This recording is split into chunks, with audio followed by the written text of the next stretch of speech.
कवि अभिहा के शुरुआत के लिए कैसे बिरहा बा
लड़े में तेज बा जोने अखाड़े में जाए रुस्तम पहलवान अपने विपक्षी पहलवान को पटक के विजेता होकर के अपने ईरान देश के आवे कहल जला कि हर कल माने ला लेकिन परकल ना माने ला बाबू ऐसे ही कुछ खास बातों करो रहल जोने अखाड़े में जाए अपने सामने की पहलवान के पछाड़े विजेता होकर के जाए लोग जयकार लगावे लड़ते लड़ते वो ईरान से टार्टुस देश में रुस्तम पहलवान आ गई और जब ईरान से टार्टुस देश में रुस्तम पहलवान आई बा ललकारे लगल मर्द की मर्दानगी के वीर की वीरताई के कोई है माई कलाल जो हमसे हाथ मिलाएगा कोई है माई कलाल जो हमको अखाड़े में पछाड़ेगा कुछ भी रहा भरलन हा लड़े गईलन अखाड़े में लेकिन पटका गईलन विजेता भइल रुस्तम पहलवान और जब रुस्तम पहलवान विजेता भइल बा नजर घुमा के देखत बा लोगन के भीड़ लगल बा वही भिड़िया के बीच में हनीमा नाम की बड़ी सुंदर लड़की रहल वही लड़की के ऊपर नजर पड़ल रुस्तम पहलवान वो लड़किया के देख करके मोहित हो गई रुस्तम पहलवान और तहनीमा के बीच प्यार भइल नैनाचार भइल एक दूसरे से धीरे धीरे मिले जुले का जो खेला कहानी बा ये शुरू हो गई रोज तहनीमा रुस्तम पहलवान से मिले बदे रुस्तम पहलवान के छावनी जाए मिले अपने प्यार मोहब्बत के इजहार करे बात विचार करे फिर अपने घर द्वारे चले आवे धीरे धीरे कहानी कुछ दिन तक चलल एक दिन रुस्तम पहलवान तहनीमा के आगे खड़ा भई और तहनीमा से कहे लगल रे प्यारी तो के देखली प्यार हो गई लेकिन अब हम ईरान जाए के हुई तहनीमा ताकत बा ठीक बा साहब ईरान का नामी पहलवान हुआ ईरान जाई जरूरी बा लेकिन जाते जाते तनी को बात सुना बिरहा में एक लाइन गजल के नमूना बा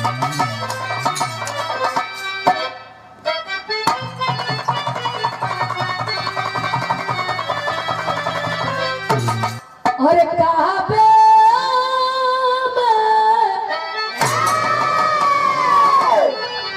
और काबे में तेरा चलवा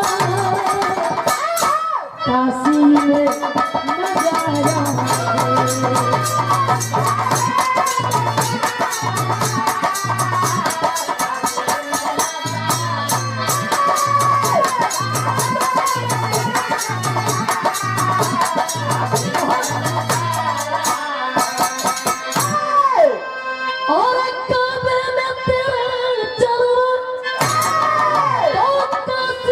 नजारा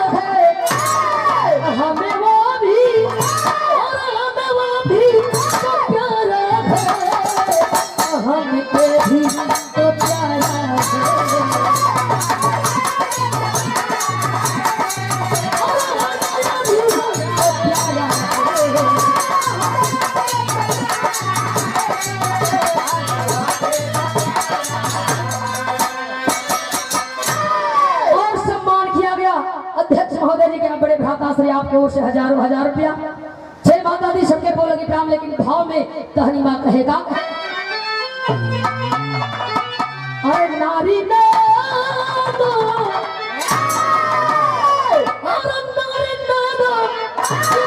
चली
विधाता जो जवानी करिश्मा किया है।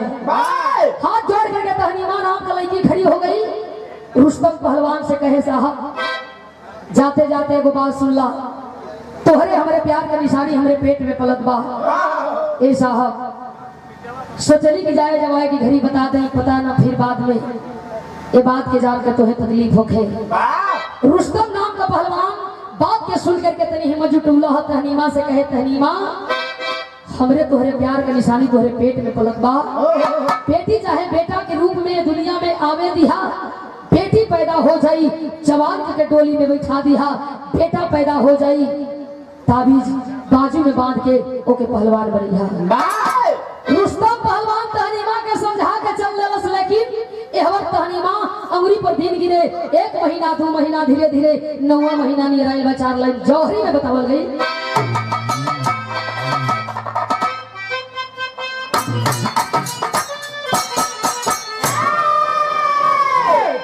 और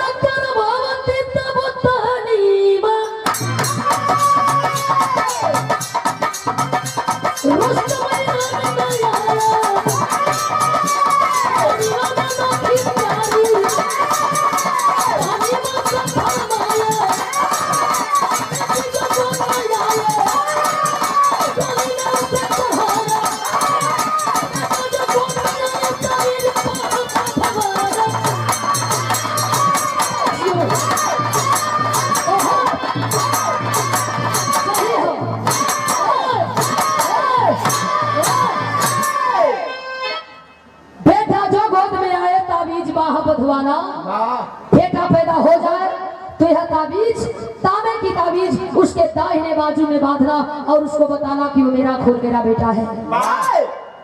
इतना ही कह करके वो रुस्तम नाम का पहलवान ईरान चला गया। धीरे धीरे धीरे धीरे 9वां महीना नियर आइले बाबू। और जब 9वां महीना नियर आइल बा प्रसव पीड़ा से तहनीमा चीखत चिल्लात बा। कुछ समय के बाद तहनीमा के कोख से एक सुंदर बेटा के जन्म भइल बा। और जब सुंदर बेटा के जन्म भइल तहनीमा होश में रही बा, बेटा के गोद में देखले बिया। जब बेटा के गोद में देखलस तो खुशी से झूम उठल बा। तहनीमा सोचे लगल कि का मालिक जवन सोचत रहली तवने हो गई। बेटा पैदा भइल बा, बेटा के जवान करब सयान करब और बेटा के पहलवान बनाई। जीवन बेटा आगे चल के हमारे टारटस देश का सम्मान बचाई और विरोधी दुश्मन के सीना का हड्डी तोड़ी। माई गोदिया में लेके बेटा के खिलावत बा, चुमत बा, दुलरावत बा और वही शीशा ऐसा बच्चा से सपना सजावत बा।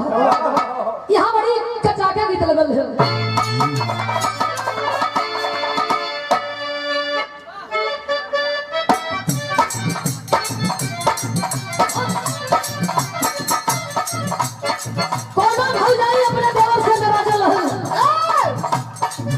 देवर का काम रहल सिलाई करे को।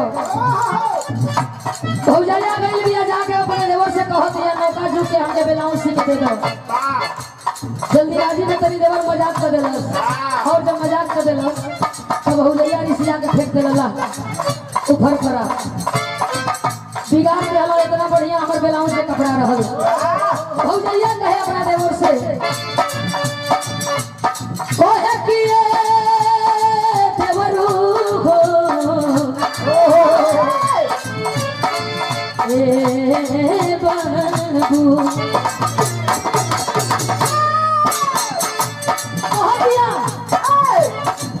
अरे नाप जोखिम में जाने, अरे नाप जोखिम में जाने पवनी खोट हो गई।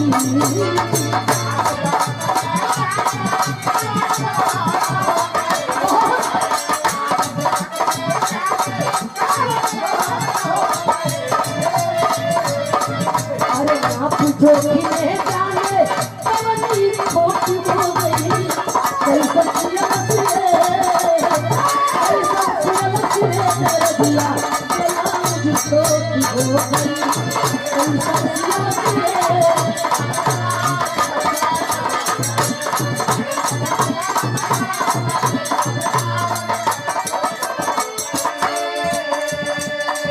₹100 देकर के सम्मान किया गया अध्यक्ष महोदय जी के। आप बड़े भैया ब्लाउज ब्लाउज का कहे भौजाई गलती करले बड़ा लेकिन कहानी में अपने बेटवा के गोदी में खिलाओ कहे का अरे लागल पदरा अरे लागल पदरा साथी काली हो गई लागल पदरा साथी काली हो गई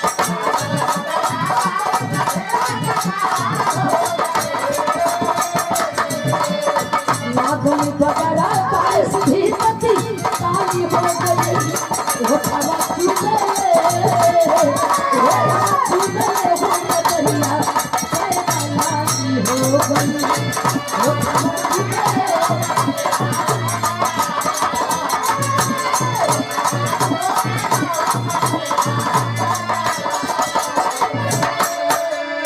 अपने बेटा के गोद में खिलावे लगल बेटा के गोदिया में खिलावे सपना सजावे ए बेटा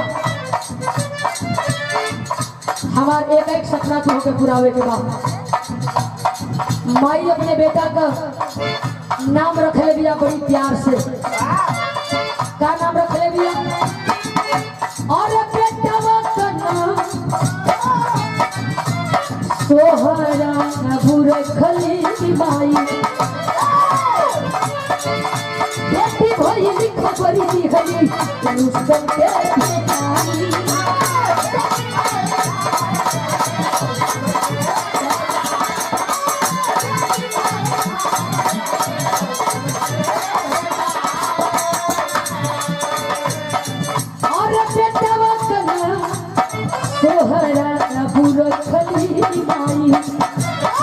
बेटी भोई खबरी दी हली रुस्तम के भेजाई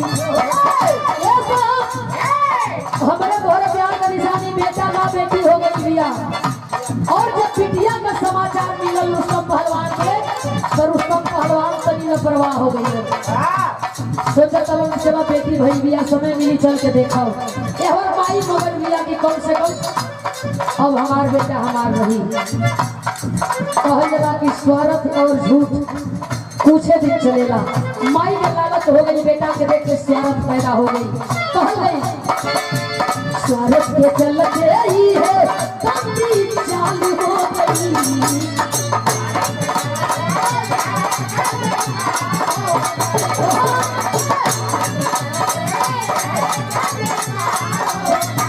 स्वार्थ के चलते ही है तंगी चालू हो गई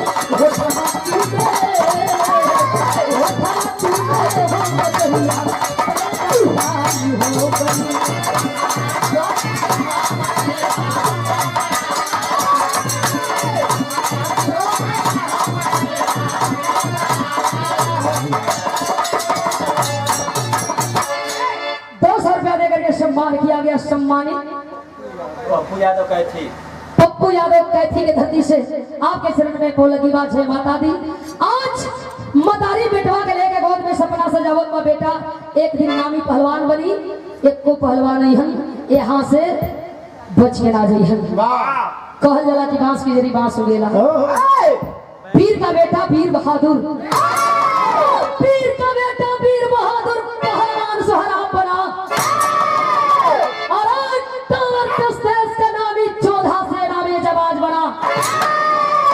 उधर ईरानी सेना का रुस्तम नाहर हमरा ही था पीर बली बजरंग बली सा पक्का से सिपाही था सरहद खातिर जूझ गए ईरान टाटस जंगी बनी उसकी होगी ललकारा सोहराब वीर रणरंगी बनी कहल जना कि हर कलमानत पर कल्ला रुस्तम पहलवान फिर से टारटुस देश में चढ़ाई के लिए और कुछ दिन के बाद जब रुस्तम पहलवान टारटुस देश में चढ़ाई गई उस बात के भुला गई बा कि टारटुस देश में आई रही कोनो तो हनीमा नाम के लड़की से प्यार के लिए मोहब्बत के लिए ललकारे लगल कोई है माई का लाल जो हाथ मिलाएगा कोई लड़ेगा आखिरकार देखे सम्मानित राज बहादुर यादव कवि जी मटियरा चंदौली के धरती से, या कई बार का पुरस्कार देकर के सम्मान किया गया। कवि के बिना कलाकार अधूरा है, कवि ना होते तो कलाकार को कौन सुनता। आपके शरण में फूल लगी बात। और यहाँ बावन पुरस्कार देकर के सम्मान किया गया। पाल पैथर से speed skating academy Thane Navi Mumbai Maharashtra सौजन्य से सम्मानित प्रमुख संचालक सियाराम पाल जी, सम्मानित प्रमुख सचिव अखिलेश यादव जी, कई हजार रुपया देकर के सम्मान किया गया। और सादर 100 रुपया अध्यक्ष महोदय जी के यहाँ बड़े भैया की ओर से फौलगी ब्राह्म सबके फौलगी ब्राह्म बचे माता दी, लेकिन कहे कोई है जो लड़ेगा, कोई है जो अखाड़े में पछाड़ेगा। आदत रहल केहू के ललकार दे, हल्ला हो गई कारतूस देश में फिर एक तीर चढ़ाई कैले बा। ये लड़ी रुस्तम पहलवान तैयार होके चलल, हम लड़ब। जब रुस्तम पहलवान अखाड़े में गई बा, पहलवान के देखत बा, देख करके पहलवान की एगो बात कहे सुना, कुश्ती होई। कैसे कुश्ती होई?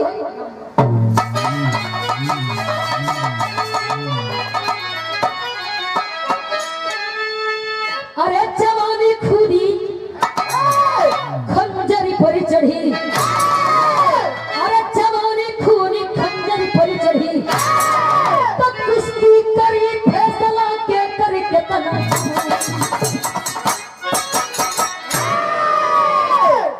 डांट करके वह सोहरा पहलवान रुस्तम पहलवान से कहे, अरे पहलवान कुश्ती तो जरूर होगी, लेकिन आज के कुश्ती के फैसला यहाँ जे कुश्ती देखे आई बाबू करी। आज के कुश्ती के फैसला ना हम ना तू ना ही पिपीड़ी बजावे वाला जेके पंच कही नहीं कि आज का विजेता ये है तो ये है। हाथ मिलावल चाहत बा, लड़ो आ बताई कि कुश्ती का होले। बड़ी पुरान गीत बा, स्वर्गीय बेचन गुरु अपने जवानी में गीत के गुलन कैसे।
गावे वाला या गावे वाली कोई हम के हम वही मैं कहूं नोचिला। एक आध लाइन वो लोग गावेला, कैसे गावेला? ये आप गुरु जी के ना कहो, भूपेंद्र के कोई नहीं। वाह कोला कोला कैसा लोग कहेला? और सस बरतना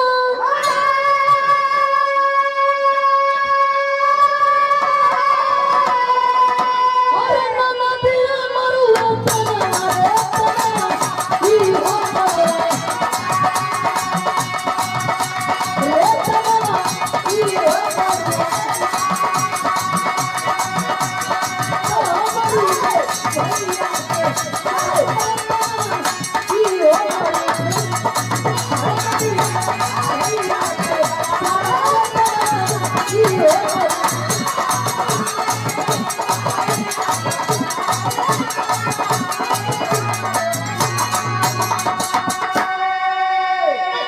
दूसरा ग्रह, लेकिन एक लाइन और जौना बात के हम समझता नहीं। हम को दिन के बानी बिहार में बड़ा कम दिन के पैदा बानी। अब गुरु जी तो बैठले बानी, आपो हमसे कहीं ना कहीं बीसे बानी। उपेंद्र जी आपो 20 बानी। उपेंद्र जी 100 रुपया देके सम्मान कही गई। पप्पू यादव कैथी के धरती से और सम्मानित बाबूजी सीताराम पहलवान अध्यक्ष महोदय के आप पिताजी आपके ओर से पावन पुरस्कार 100 रुपया। पौलगी ब्राह्म सबके पौलगी ब्राह्म बा आपो हमसे पहले के बानी बिरहा में एक खातिर एक लाइन आऊ कैसे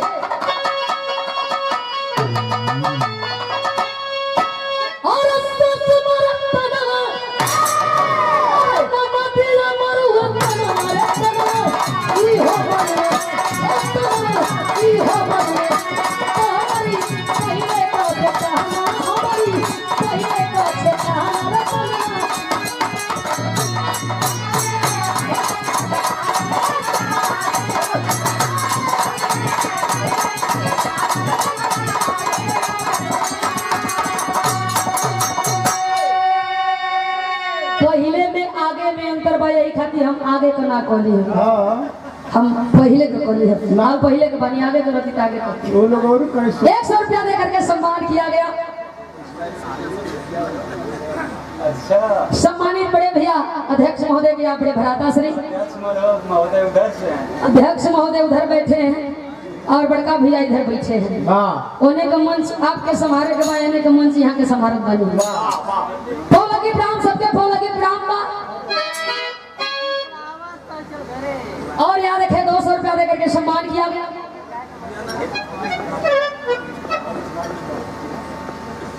सम्मानित हंसराज प्रजापति जी सम्मानित हमारे गुरु जी सरोज कुमार के आप भांजा की ओर से 200 रुपया देकर के सम्मान किया गया। चंदन में कोटि कोटि ब्राह्म सबके पौलगी ब्राह्म बा दोनों वीर जब अखाड़े में अलन है बाबू जब दोनों वीर अखाड़े में अलन जब एक दूसरे से दोनों पहलवान हाथ में लौलन हो काय छुअत हो भैया भाव लगल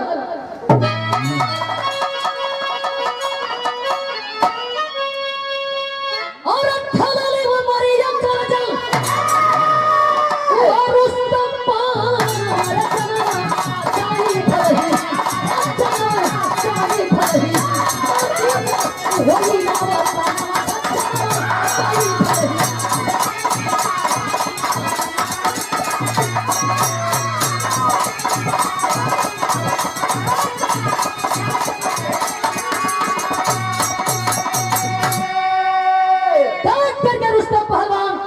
सोहराब पहलवान से कहे रे पहलवान बुढ़ारी जरूर आ गई बा देही के चाम जरूर झुल गई बा ताजगी वही में बा जो सोतले बा मेरी बात मान और अखाड़े से बाहर हो जा। सोहराब पहलवान ताकत बा लड़ा हमें अखाड़े पर छाड़ दे बा चल जाई एक जाए वाला नहीं हाथ जब मिलौला सोहराब पहलवान रुस्तम पहलवान के अपनी ओर खिंचलस और जब अपनी ओर 2 कदम खिंचले बा तो भइल का अरे दिहल से सोहराब नामी वही रुस्तम के झुकाई अरे तरटा पर रुस्तम खाई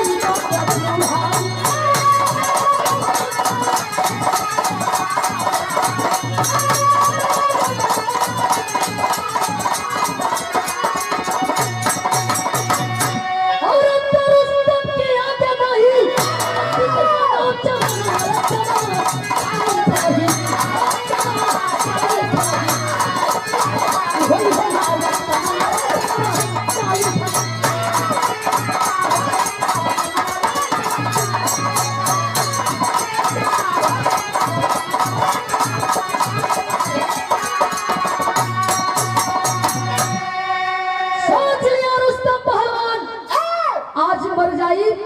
लेकिन अपने ईरान का सम्मान ना जाए दे बड़ा लड़नी लेकिन हाँ भाई कोनो लड़ोइया बा सोचत बा कि कोनो वीर के बेटा बा एकरे शरीर में कोनो वीर के खून बा बड़ा सावधानी से लड़े के हुई। आखिरकार दोनों पहलवान अखाड़े में लड़े लगलन लड़ते लड़ते समय कुश्ती के जोर हल समाप्त हो गई। एक दूसरे के ऊपर दोनों वीर भारी हुन ना तो अखाड़े में सोहराब पटकात हुन ना ही अखाड़े में रुस्तम पहलवान पटकात हुन। दोनों पहलवान के देखोइया देखत हुन सोचत हुन कि एक दूसरे पर दोनों पहलवान भारी हुन केहू के पटके वाला केहू नहीं खेल। आखिरकार जब समय कुश्ती के समाप्त हो गई तो कुश्ती के तनिसा दिशा चेंज कर गई। बताया गया अब कुश्ती भालेबाजी की होगी। समय था तलवारबाजी होती थी, भालाबाजी होती थी, लाठीबाजी होती थी। लाठीबाजी करे वाला लोग लड़े, तलवारबाजी करे वाला लोग लड़े, भालाबाजी करे वाला लोग लड़े। दोनों पहलवानों के बतावल गई अब कुश्ती हुई, भालाबाजी की कुश्ती हुई। एक एक भाला दोनों पहलवान के हाथ में लेकर के दोनों पहलवान वही अखाड़े में खड़ा हुआ।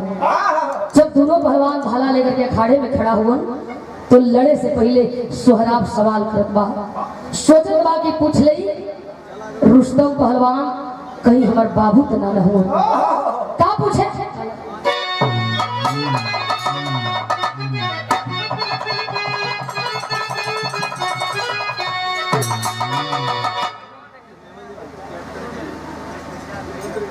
तैरना है तो समुद्र में तैरो, नदी तालाबों में क्या रखा है।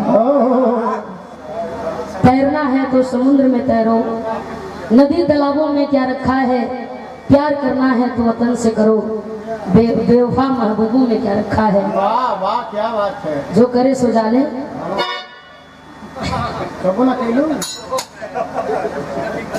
जे करे वो जाने, इसे हम ठेका ले दे के बाद। अच्छा, धनेश निषाद मास्टर साहब, अनिल निषाद दीवाना और मिंटू यादव ड्राइवर साहब, आपके ओर से सादर 100 रुपया दे के सम्मान के। जब ड्राइवरे हुआ लोग तो उन लोगों के प्यार के कहानी कब खत्म हो जाए, कहाँ शुरू हो जाए, कोनो गारंटी नहीं है। बोला कि प्राण सबके बोला कि प्राण आशीर्वाद की इच्छा बा। पूछत बाबा सोहराब रुस्तम पहलवान से कहा,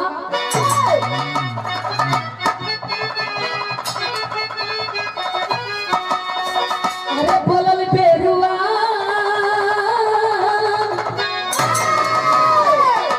अरे बोलल बेरुआ सोहराब तवन छनवा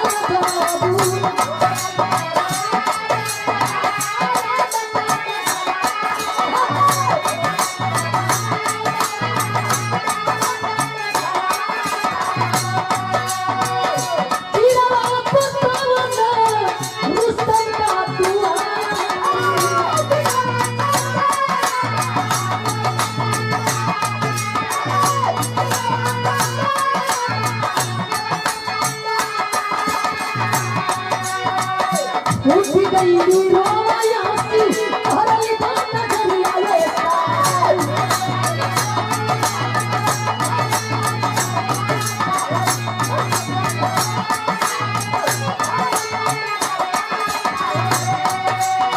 वो पहलवान चले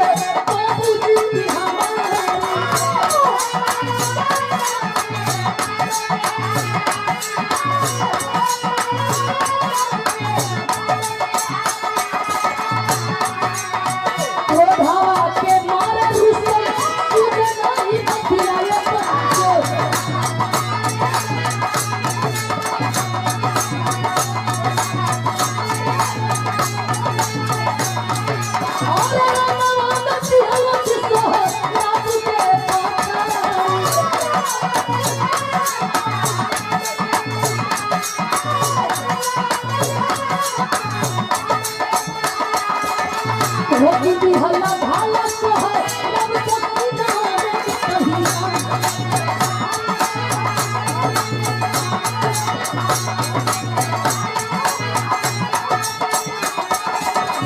मरा पीछे मैया ले बोलो दूसरी बात।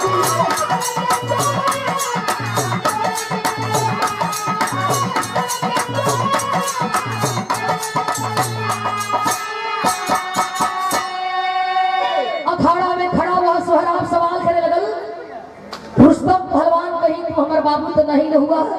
बात के सुन करके रुस्तम पहलवान अनसुना कर दिया। सोचत बा कि करे बहकावे में आई तो मरा जाई। पहले लड़ाई ओकरे बाद फिर परिचय रिश्ता। एहवर सोहराब पूछत बा कि रुस्तम पहलवान हुआ तो कहीं ना कहीं तो हमारे बाबू हुआ, तुम्हारा हम बेटा है। और रुस्तम पहलवान मौका का फायदा उठावल चाहत बा।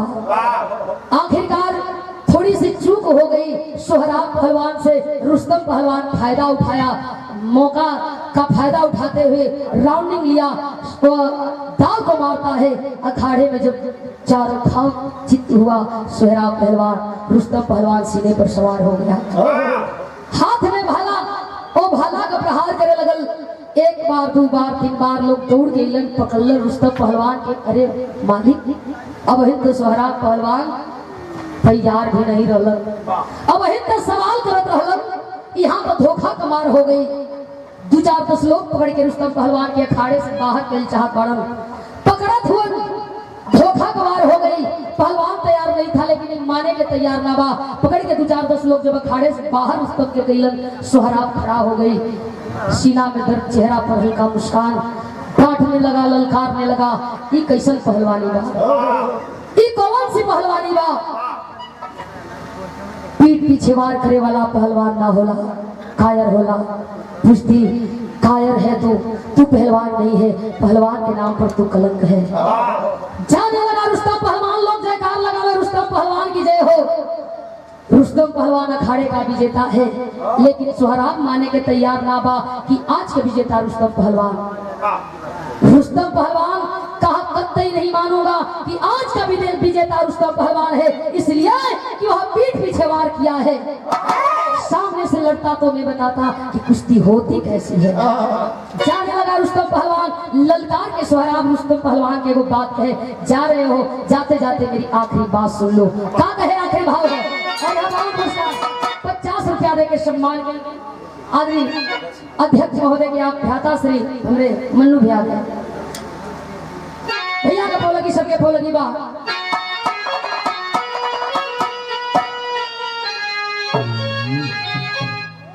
यह बात है सोहराब और सुनीला पैमान, और सुनीला पैमान जनी बघारा सोना,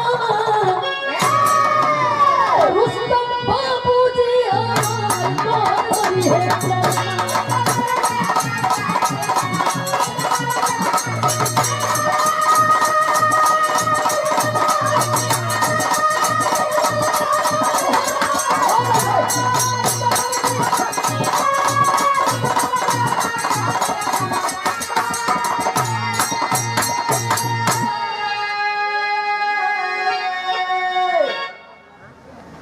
और याद रखे, यह फूल के दलकुंजों में गूथा हुआ प्यार गुलाब हमारे भैया की ओर से ढोलक के सम्राट कह लीजिए, लाल भरत गुरु जी के आप हो, सुपुत्र हैं, लाडले हैं और हमारे भाई हैं।